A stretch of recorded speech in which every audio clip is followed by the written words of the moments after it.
নমস্কাৰ পুনৰ এটা নতুন ভিডিঅ'লৈ আপোনালোক সকলোকে পুনৰবাৰ স্বাগতম জনাইছো। আজি গণৰাজ্য দিৱস।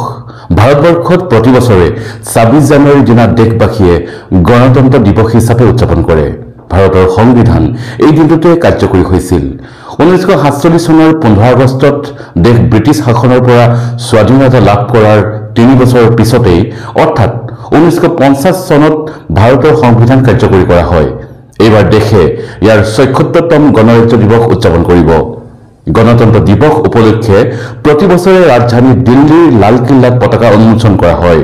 লগতে দিনটোত সমগ্ৰ দেশতে বহুতো কাৰ্যসূচীৰ আয়োজন কৰা হয়। শিশুসকলে বিদ্যালয়ত বহুতো কাৰ্যসূচীত অংশ লয়। গণতন্ত্ৰ দিৱস উপলক্ষে ৰাষ্ট্ৰপতি ভৱনৰ পৰা ইণ্ডিয়া গেটলৈ ৰাজপথত এক অতি বিশাল আৰু আকৰ্ষণীয় কুচকাৱাজ অনুষ্ঠিত কৰা হয়। ৰাজ্যৰ মুখ্যমন্ত্ৰী ডক্টৰ হিমন্ত বিশ্ব শৰ্মা ডাঙৰীয়াদেৱেও পতাকা উন্মোচন কৰি গণৰাজ্য দিৱস পালন কৰে। ভাৰতৰ প্ৰথম গণতন্ত্ৰ দিৱস ১৯৫০ চনৰ ২৬ জানুৱাৰীত দিল্লীত উদযাপন কৰা হৈছিল। লগতে সেই সময়ৰ পুৰণি কিল্লাৰ ওচৰত থকা এখন ব্ৰিটিছ ষ্টেডিয়ামত গণতন্ত্ৰ দিৱসৰ প্ৰথম কুচকাৱাজো অনুষ্ঠিত হৈছিল। দেশৰ প্ৰথম ৰাষ্ট্ৰপতি ডক্টৰ ৰাজেন্দ্ৰ প্ৰসাদে দিল্লীৰ পুৰণি কিল্লাত পতাকা উন্মোচন কৰিছিল।